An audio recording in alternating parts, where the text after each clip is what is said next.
দেশ ছেড়ে পালিয়ে গেছে, তার কথা মতো এদেশ যদি অশান্তি করার চেষ্টা চালান, নিজের পেছনে লাল হবে, ওনার কিছু হবে না। অনেক মানুষ দেখতে পাচ্ছি বাইরের মোড়ল যারা, তাদের কাছে এখন বলছে আমরা নির্বাচিত ছিলাম, আমাদেরকে জনগণ খাত করেছে। এত বড় একটা ডাহা মিথ্যা কথা একটা হাজি মানুষ বলে কি করে? যদি ওনার ছেলে মেয়ে বলতো যারা হজ করেনি তাদের মেনে নিতাম যে ও ওই রকম বলতে পারে। আপনি হাজি কথা বলছেন না, আপনি কি দেখে আসলেন আল্লাহর ঘর? আজকে আমার তেলাওয়াত কি তো আয়াত ওইটা তো এই জন্য বলছি যে আল্লাহর ঘর যারা দেখে আসে, আল্লাহ বলেন মুবারাকান, বরকতময় ও হুদান, এটা পথ নির্দেশনা দেয় লিল আলামিন, বিশ্বের মানুষদেরকে। এই জন্য মানুষ ওখানে যায়। আপনি প্রতি বছরে বছরে যেতেন, কি দেখে আসতেন? আমার তো মনে হচ্ছে আপনি অন্য কিছু দেখতেন নাকি আল্লাহ জানে। তাছাড়া আল্লাহর ঘর দেখলে তো অন্তত তার ভেতরে কিছু আসবে। এত বড় ডাহা মিথ্যা কথা যিনি বললেন যে আমি নির্বাচিত ছিলাম, আপনি যে নির্বাচিত ছিলেন এটা যদি শয়তানকেও বলেন, শয়তানও হাসবে, বলবে একটা কথা।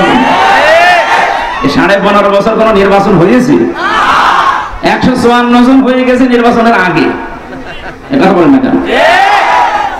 দিনের ভোট রাতে করে ফেলে আপনি ঘোষণা দিলেন যে আমরা এমপি। আপনার লজ্জা করে না? 3.5 থেকে 4 লাখ মানুষের অর্ডার নেওয়া লাগে, রায় নেওয়া লাগে, ভোট নেওয়া লাগে, তারপর বলা লাগে। আপনি একজনেরও নেননি। আপনি যে নেননি তার প্রমাণ আমি জেলখানায় থাকতে, ওসি ছিল আমার সাথে। ওসি সাহেব আমার বলছে হুজুর আমি একটা তওবা করেছি, আপনি দেখেন তো আমার তওবা হয়েছে কিনা। ছেলে দাঁড়িয়ে থাকেন, বসে থাকেন, কথা বলবেন না। ঠিক আছে বলেন দেখি আপনার তওবা কেমন হইল। মনে বলছে যে নির্বাচন গেল, এই সময় আমি বাইরে ছিলাম। আমি রাত 12টার পর থেকে আমার যা দলবল আছে, এসআই এবং কনস্টেবল, এদেরকে নিয়ে আরো কিছু আল্লাহর ওলিদের সাথে নিলাম। আমি আল্লাহর নামে ভোট কাটা আরম্ভ করলাম।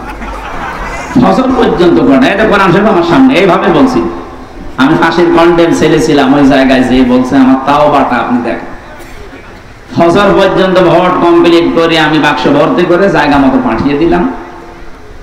এবার গোসল করলাম, ওযু করার পরে আমি 2 রাকাত নামাজ পড়ে বললাম আস্তাগফিরুল্লাহ।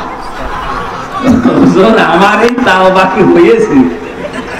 আরে না, এই তো তাওবা কইলেন আপনি আল্লাহর কাছে। আপনি কি আল্লাহর কাছে দোষ করেছেন? আপনি দোষ করেছেন হামজার কাছে। এই কথা বলেন না কেন? আপনি দোষ করেছেন মোরাদের কাছে। আমাদের আপনি ভোট দিতে দিলেন না। আমি দিনের বেলায় আশা করে আছি যে দেব, আপনি রাতেই শেষ করে দিলেন। আমি কিভাবে আপনি বলেন যে আমি আস্তাগফিরুল্লাহ?